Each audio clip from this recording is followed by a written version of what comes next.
Good afternoon, you ruddy lovely people. Tottenham Hotspur 3, Bodo Glimt 1. That was the full-time score last night in N17 for the first leg of our Europa League semi-final. Don't book your tickets to Bilbao just yet because the tie is still on Arctic Circle, artificial pitch. We've got to go there next Thursday and get a result, and that is not going to be easy peasy Bob's your uncle, my friends. But I think it's fair to say after last night we now have 1 foot in the final. Don't let this opportunity pass us by, Spurs. It's a massive chance to bring European silverware back to this football club in otherwise what's been a horrendous and horrific season. So please, Spurs, don't let me down. Go to Bodo next week. Get that result. Even if we lose 1-0, I don't care. Just get into that final. Manchester United, yes, they've been a different team in Europe to the league, just like we have. But even in the league, despite how bad we've been, despite the fact we're 17th, we've beaten them 3 times. Surely that gives us a big confidence boost if we do get there. Look, let's talk about last night though. And before I discuss the goals, before I discuss player performances, I want to talk about the atmosphere, because I really wouldn't have been surprised if it was a pile of pygmy hippo feces last night. I really wouldn't, because the club's been a shambles recently. You know, a portion of the fans who were there last night would have travelled to Anfield and watched all that rubbish on Sunday. And the fact we're 17th in the league, we've had, 20 losses, something like that, 19, 20 losses in the Premier League. I wouldn't have been surprised if it wasn't a great atmosphere last night, but the fans stepped up. European semi-final, lily white everywhere in the ground. As I say, our ground looks so unreal when everyone is wearing a white kit, doesn't it? Especially on European nights, and the team comes out in the all. I say all white. There's still blue on the arms, but the white shorts instead of the dark blue ones, it looks pretty special. And last night it did look pretty special. We showed them Woolwich mugs how it's done last night. Then with their little tifo that they put up, the little flag with a little gun on it, and then you look at Spurs last night, the whole of the south stand covered in that massive tifo, flags everywhere you can see in the ground. It was picturesque. In the words of Chris Eubanks Senior, it was stupendous. So fair play to all the fans who attended. Fair play to those who organised that last night at the football club as well, because it really did make it look pretty special. And throughout the game, I thought the fans were fantastic. Second half dropped off a little bit, but that's bound to happen, you know. The performance wasn't as good in the second half, and the first half was so unreal. They must be knackered after celebrating the goals in that first half. So I thought the atmosphere was really good. Probably the best that we've had it all season, in all honesty, and it was great to see. It got me up for it watching it. It really did. And we didn't have to wait long for that opening goal. You know, lovely from Pedro Porro, playing out wide. Fair play to Ange, been a big critic of him this season. But in recent European games, the ones against Frankfurt, the AZ second leg, and tonight, he has the wing-backs out wide. And again, it paid off. Porro with the ball to the back post to Richarlison. And what a header from Richarlison, right? Because he's still got a fair few players in front of him. He's got to guide it to Johnson, who's making a good run, but not an unreal one. And he puts it on a plate for him. And then Johnson's still got to generate the power and manages to get it past the keeper. Keeper gets a slight hand on it, but Johnson, as I say, generates enough power to the point where he can't keep it out the back of the onion bag, and Spurs go 1-0 up in 39 seconds. The place completely erupts, goes mental, as I say, and that is exactly what we needed. First leg, European tie. If it was 0-0, 45 minutes in, that atmosphere really starts dying out. Then we start dilly-dallying and faffing around on the ball. People start booing. That's when it could have started to get toxic, and that's how last night we could have ended up losing or drawing. But scoring that goal so early gave us such a confidence boost. Bodo in a huddle trying to regroup. They weren't expecting it. The worst possible start for them. The best possible start for Ange Postecoglou Spurs. So 20 minutes after that, you could see the openings in Bodo's backline. I thought a lot of our passing was pretty sloppy in the next 20 minutes. But one thing I cannot fault was the intensity. The press was fantastic. It was the best I've seen us execute our press since the Manchester City away game earlier in the season. It was aggressive. It was the occasional foul in there as well, but you know, I'm not going to have a go at that, because every time one of their players got the ball, one of ours is charging towards them. It was organised.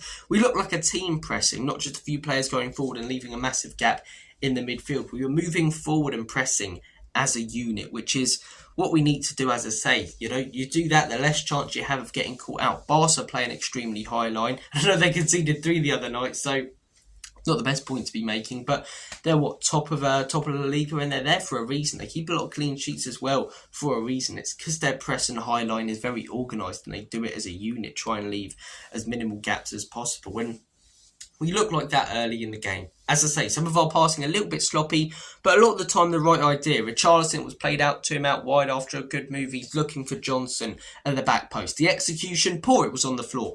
But it's the right idea. It's not like he's faffing around trying to wait for another runner, play it back, keep control of the ball. It was a little bit frantic, but in a good way for us at home. And we get our second goal after a little while. It's a lovely looping ball forward. Maddison makes a lot of runs. This time he was spotted, and brilliant control. Absolutely brilliant control. I don't think people realise how difficult it is to control a ball. As I say, when you're watching it sort of float towards you from behind, he manages to time his run perfectly, stay on side, brings it down with players around him, keeper coming out, and with all of these, as I say, players around him, with all of these difficulties, he manages to put it into the side netting. It's such a good goal. Maddison's one of them where when he's on it, he's a smooth player to watch. He's a silky player to watch. In the words of Alan Partridge, it's liquid football when Maddison steps up. And last night, he did.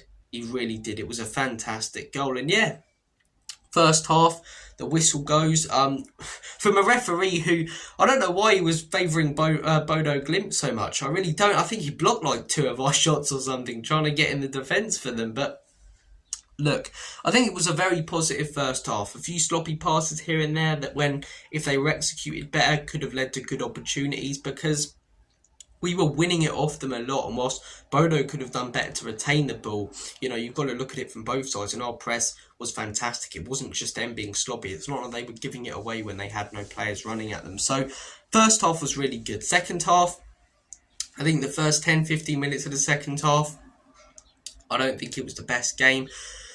I think it sort of led to the crowd being a little bit down, or maybe it's the other way around. Maybe it's the crowd sort of coming back with their pies and stuff into the ground, and the players sort of don't sense that same, passion at the beginning of that second half. So it was either the crowd being a little bit more quiet affecting the players, or the players not stepping up affecting the crowd and leading to them being a little bit more quiet. But anyway, I thought the first 15 minutes, bit of a stalemate. Then we do get the penalty on the 60th minute. Now, in the modern game, I can see how it's given as a penalty, but just because it was given for us, I can't say that I think it was, in all honesty. I don't like them giving us penalties. He's contesting for the ball. It's not like he, leathers the man. It's not like he's going for the man, the Bodo Glimt player, but it is given to us. And let's focus on the positive here, because Solanke's penalty finish, fantastic. I was dreading that greedy bollocks Tell was going to step up and take it, but no. Solanke gets it, as I say. I wouldn't be surprised if Maddison did, but gives it to Solanke, holds up the ball for him. And it's such a cool, calm and collected finish from Solanke. It was very Ivan Toney, very Jorginho. Does the little skip, waits for the player to move, and as soon as the player gives an inch to Solanke, shows that he's moving one way, he just places it so casually the other way. And to do that in a European semi-final, to score a third goal that at the time was massive, that at the time was going to kill off the tie, it was fantastic. Balls of steel, man. Balls of steel. So fantastic there from Solanke, and it looked like we were in cruise control. A dominant Spurs display, 20 plus opportunities, a high XG, good passes, lovely jubbly, Kushti, game's going alright. And then out of nowhere, like a Randy Orton RKO, Bodo Glimt pull one back and get themselves back in the tie. I don't know where this came from. They created nothing up to this point. Yeah, they didn't look dangerous going forward, but our defence had marshalled them really, really well, and just went a little bit too casual for a minute, underestimated them for a little bit. Maybe the players started thinking, yeah, we got the tie over here, going through to the final. Fans in the crowd maybe having a little look at their phone at Man United winning and talking to their Man United mates and saying, yeah, let's book them tickets for Bilbao.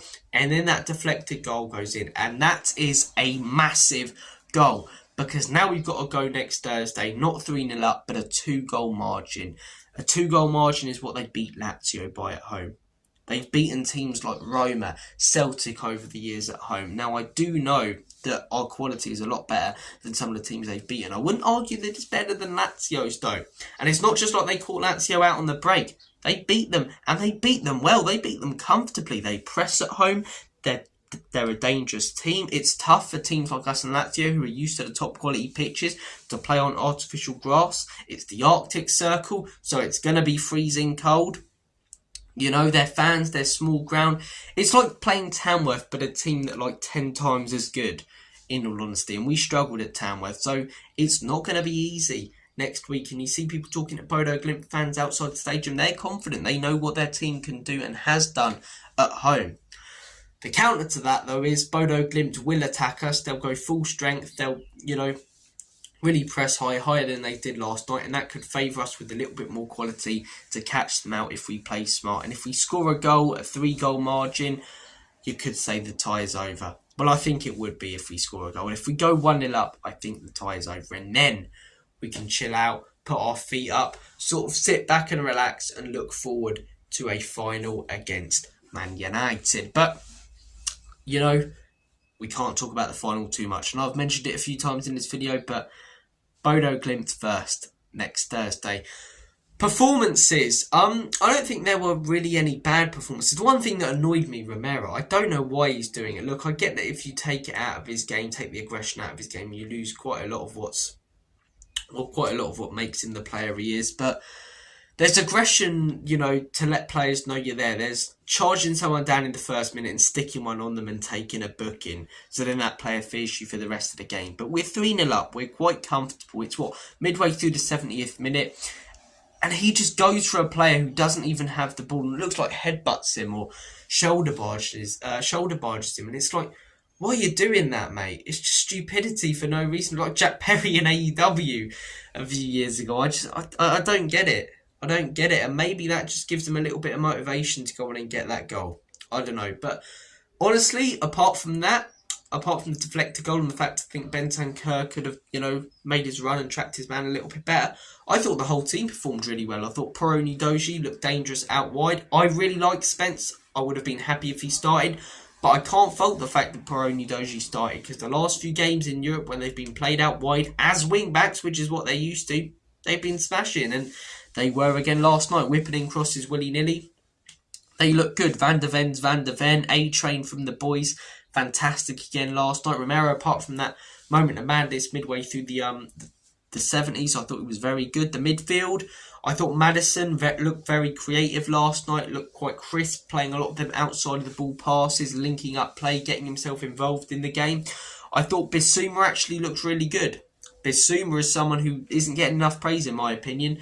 I've been critical of him. I'd be happy to lose him this summer, in all honesty. I'm not saying he's not top of my list for players I want out, but if he did go, I'm not going to cry over it, in all honesty. I'm not going to get too upset at all. So I'll give him credit where it's due. I thought he was good last night. I thought he was very good. I thought he controlled the midfield. I thought he played a lot of good passes. Couple of shots which nearly went outside the stage, and maybe they did. You can let me know if you were there, but I thought Biss was pretty solid. Who else did we play in the midfield? Bentancur. Yeah, I thought Bentancur was probably one of the weakest players on the pitch, but still not too bad. And then up top, Richarlison looked competent last night. Looked really good. Made some good runs. Linked up play. Always had the right idea, even when he occasionally mucked it up. That assist for the first goal, I would say as an overall performance, that's his best in a Spurs shirt. Yeah, he's had games where he scored 2. I don't know if he scored any hat-tricks. I'll have to give that a Google after this. But I know he's had games where he scored 2 and scored a few goals and scored like 9 games in a row. But as an overall performance, what he did for the team, the way he linked up play, what you're meant to do as a winger, I thought he looked really good yesterday. Johnson, always the same with Johnson, doesn't track back brilliantly, but the runs that he makes going forward are fantastic. And if you find him when he makes those runs, 9 times out of 10, he will put it into the back of the net. Oh, it's a tap-in. Yeah, it's a tap-in. But that's because he's made that run. He's busted his ass to get in that position to make it a tap-in. So credit where it's due. In Solanke, first 10 minutes, a little bit off the pace compared to the others. But after that, he definitely picked up. He held the ball up really well. I'm glad he took the penalty, as I say, because the one against Frankfurt was so big for us and such a good finish. So yeah, really, really positive display. Very dominant display. 20-plus shots. I don't know how we keep doing it in Europe after the Premier League. And I'm not having anyone... If we go to Bodo next week and we beat them, I'm not having anyone say, well, it's a game we should be winning, because the majority of Spurs fans now are pretty cautious about saying we're in the final pretty cautious about next week, saying Bodo are a team. The Arctic Circle, the artificial pitch, it's not going to be easy. So I wouldn't say it's all still to play for. It's a very good advantage for us, but the game is not killed off. The game is not done. So definitely still up for grabs next Thursday. But purely based on last night, very, very good stuff from Spurs. Very chuffed with what I saw, and credit where it's due to everyone at the football club. Guys, I'm going to make like a banana and split. Take care of yourselves. All the best. Have a smashing rest of your day. Go out and enjoy the sunshine. And as always, come on you Spurs.